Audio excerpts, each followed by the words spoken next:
Akkam jirtu hordoftoota BBC Afaan Oromoo dhimma waraanaa Sudaanitti waggoota 3 darbanii gaggeeffamee walqabatee odeeffannoo amma haaraa jiru isinitti himna. Manni murtii Sudaanii gaggeessaa olaanaa yookiin immoo itti gaafatamaa humna addaa Sudaan RSF kan ta'e Jeneraal Mohammad Hamdan Dagalo irratti murtii du'aa dabarsee jira. Jeneraal Hamdan Dagalo waggoota 3 darbanii fi humna waraanaa Sudaan kan Jeneraal Abdel Fattah al-Burhaniin gaggeeffamuun wal waraansa keessa kan ture ta'uun ni beekama. Kanaaf manni murtii biyyattii gaggeessaa kanarratti murtii du'aa dabarseera. Gaggeessaa kana qofaa osoo hin taane ajajoota waraanaa olaanoo obboloota Hamdan Dagalo dabalatee jechuudha namoota 15 irratti murtii du'aa dabarseera. Hamdan Dagalo gaggeessaa RSF'dha. Itti aanaan gaggeessan RSF obboleessuma isaa kan ta'e Abdurrahman Hamdan Dagalo nama jedhamudha.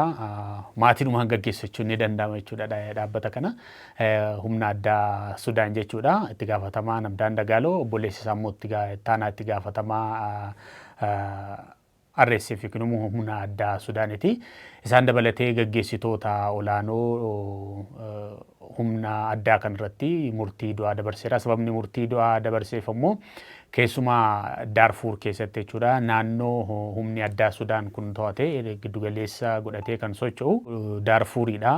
Darfur keessatti keessumaa saba minority warra jedhaman yookiin immoo saboota Araban taane gurraachota achi keessa jiraatan irratti haleellaa garaagaraa gaggeessuu, duguuggaa sanyii raawwachuu, yakka waraanaa akkasumas sarbama mirgoota namoomaa irratti raawwachuudhaan kan himatame. Himanni kun egaa kan irratti dhiyaate akkasuma murteen kun kan darbe bakka Hamdan Dagalo hin jirrettidha. Hagam hojiirra oolaa kan jedhu gaaffii biraati. Garuu immoo manni murtii biyyattii Hamdan Dagalo fi namoota isa waliinii humna addaa Sudaan RSF yookiin immoo Rapid Support Force kan jedhamu kan hoogganan irratti murtii du'aa dabarseera. Yeroo garaagaraatti gabaafamaa ture mana murtii Sudaan qofaa osoo hin taane dhaabbileen namoomaa dhaabbata biyyoota gamtoomanii dabalatee akkasumas dhaabbileen biroo mirga namoomaaf falman kanneen akka Human Rights Watch akkasumas mana murtii yakka idil addunyaa dabalatee jechuudha. Humni addaa Sudaan kun yeroo garaagaraatti yakka namoomaa, yakka waraanaa akkasumas immoo duguuggaa sanyii fi sarbama mirgoota namaa garaagaraa gaggeessuusaa gabaasaa turame jechuudha. Waggoota 3 darbanii fi raayyaa ittisaa Sudaan yookiin immoo humna waraanaa Sudaan wajjin yeroo waraana keessa turetti humni addaa kun bakkeewwan to'ate hundumatti keessumaa saboota Araban ta'an irratti yakka garaagaraa raawwachuudhaan himatama. Keessumaa bara darbee yeroo itti magaalaa El Fashir jedhamtu kan Darfur keessatti argamtu yeroo to'atetti gara waggaa tokko oliitii fi magaalaa kana marsee haleellaa gaggeessaa ture. Achi humni waraanaa Sudaanii magaalaa kana keessatti marfamee ture gara waggaa tokko oliitii fi magaalaa kana qabachuuf jecha yeroo garaagaraatti haleellanii humni addaa Sudaan RSF gaggeessu. Namoota nagaa hedduu gaaga'e akka ture dhaabbilee mirgoota namoomaa gabaasaa turanii dhaabbanni biyyoota gamtoomanillee yakki waraanaa raawwachuu gabaasaa ture. Keessumaa sabii achi keessa jiraatu kan Araban taane sabni Masaliiti jedhamanii yeroo garaagaraatti haleellan isaan irratti xiyyeeffatame gaggeeffamaa turu. Kana ragaa dhokataa miti waanuma ifaadhaan BBC'n illee gabaasaa ture akkasuma dhaabbileen mirgoota namoomaa garaagaraa gabaasaa turanii. Keessumaa warri Masaliit jedhaman kun gurraachota Afrikaati sabaan Araba miti. Warri RSF immoo hidhattoota yookiin immoo milishoota Arabaa biroo wajjin ta'uudhaan kan inni humna waraanaa Sudaan lolu. Kanaaf warra magaalaa El Fashir keessa jiranii magaalaa El Fashir kun irra jireessi isaa saba warra Masaliit kanatu keessa jiraata. Gurraachota Afrikaa Araban ta'an jechuudha. Warri kun yookiin achi keessa akka ba'an yookiin immoo haleellan isaan irratti xiyyeeffatame yeroo dheeraadhaaf gaggeeffamaa ture. Garuu immoo addumatti magaalaa sana to'achuudha fi humni addaa RSF kun yeroo magaalaa sana to'achuuf gaggeessutti haleellan inni gaggeessu hospitaalota dabalatee kaampii baqattootaa dabalatee illee haleellaa gaggeessaa ture. Kanaaf mana murtii idil addunyaa dabalatee jechuudha yakki waraanaa raawwatamuusaa ragaa qabatamaa qabna kan jedhu manni murtii idil addunyaa jalqaba ji'a kanaa ibsa baasee ture jechuudha.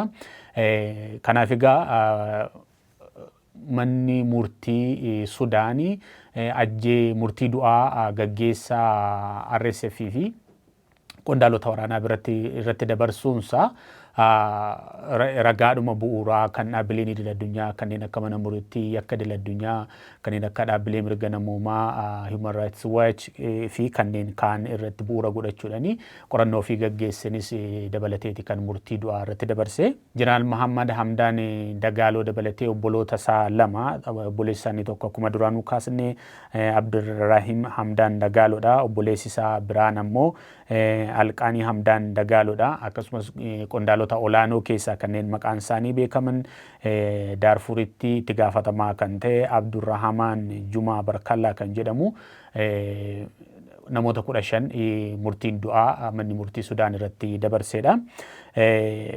Yaadatama yoo ta'e bara darbe yeroo humni addaa Sudaan kuni magaalaa El Fashir qabatu.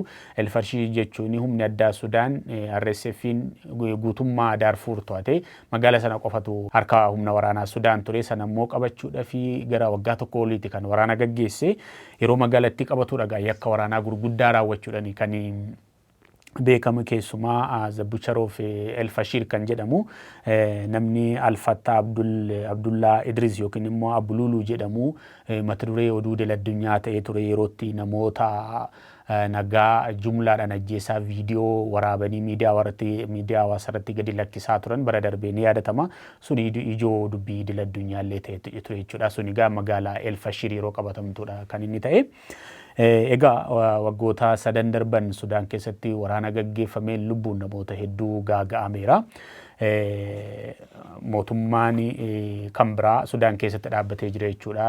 Humni addaa Sudaan RSF kan Jeneraal Hamdaan Dagaaloo yookiin immoo kanama murtiin du'aa irratti darbe bakka hin jirretti jechuudha.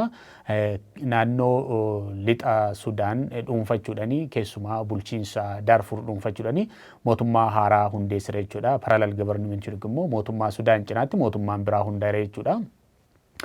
De facto state jechuun ni danda'ama yookiin immoo Sudaan keessatti mootummaa biyya biraa hanga ta'utti jechuudha. Biiroolee hundeessira, mootummaa hundeessira, mana maree hundeessira.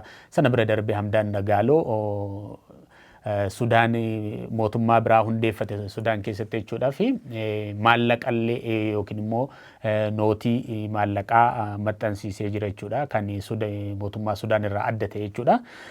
Kanaafi murtiin irratti darbe kun ammam qabatamaadha kan jedhu ammoo akkamitti hojiirra oola kan jedhu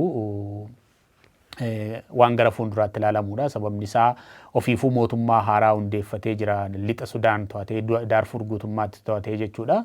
Mootummaan Sudaan kan poorti Sudaan buufate kan humna waraanaa Sudaaniin hoogganamu kan Jeneraal Abdul Fattah al-Burhaaniin hoogganamu murtee darbe kana hangam hojiirra oolchaa kan jedhu waan gara fuulduraatti ilaalamuudha. Garuu immoo yeroo dhiyoodhaas kan mul'ataa jiru Sudaan keessatti humni waraanaa Sudaanii erga humna addaa kana magaalaa Kaartuum keessaa bara darbe baasee dhiibatuma jiru jechuudha. Bakkeewwan hedduu keessaa baaseera. Dhiyeenyuma kana torban kana jechuudha magaalaa daangaa Itoophiyaatti argamtullee humna addaa kan harkaa baafachuu beeksisee ture. Bakkeewwan garaagaraa keessaa humni addaa Sudaan bahaatiin jira. Kuni maal agarsiisa? Mootummaan humni waraana Sudaaniin hoogganamu kan Jeneraal Abdul Fattah al-Burhaaniin hoogganamu yeroo dhiyoodhaas waggaa tokko as jechuudha.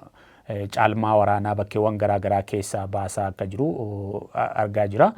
Egaa waggoota sadan darbanii fi gareewwan kun lamaanii jeneraalota lama gidduutti lola gaggeeffamuun Sudaan keessatti lammiileen nagaan qabeenyi biyyattii bu'uuraaleen misoomaa garaagaraa mancaaniiru. Kana wal qabatee ragaaleen dhaabbileen garaagaraa dhaabbata biyyoota gamtoomanii dabalatee jechuudha baasan kan agarsiisu. Sababa waraana kanaanii namoonni 150 ta'an ajjeefamaniiru jechuudha. Sudaan keessatti kun namoota nagaadha. Humnoota wal waraanaan hin dabalatu. Namoonni miliyoona 12 ta'an qe'ee isaaniirraa buqqaanii jiru. Inni kan biraa immoo namoonni miliyoona 23 ta'an beela hamaadhaaf saaxilamanii jiru jechuudha. Sudaan keessatti waraana bara 2023 ji'a bilaa keessa eegalee haga ammaatti itti fufee jira. Kana wal qabatee dhaabbileen garaagaraa mootummaa Ameerikaa dabalatee biyyoonni baha giddu galeessaa illee yaalii garaagaraa gochaa turan qaamolee kana walitti araarsuudhaa fi hin milkoofne itti bahii waraana biyyoota lamaanii kana itti bahii waraana qaamolee lamaanii kana maal ta'a? Murteenii ajajaa olaanaa RSF Jeneraal Hamdaan Dagaaloo fi hoogganoota isa waliin obboloota isaa lama dabalatee jechuudha. qondaalota waraanaa isa waliin jiran 15 irratti darbee dhuguma hojiirra oolaa kan jedhu gara fuulduraatti waan ilaallu ta'a. Garuu immoo yeroo jalqabaatii fi waraana Sudaan waggaa 3 keessatti humnoota RSF irratti manni murtii Sudaanii murtii du'aa dabarsuun qondaalota olaanaa irratti murtii du'aa dabarsuun kun kan jalqabaati. Wanta waraana Sudaanii wal qabatee naannoo baha giddu galeessaa kanatti ta'u akkasuma duuka buunee kan isin biraan geenyu ta'a. Waan waliin turtaniif ulfaadhaa.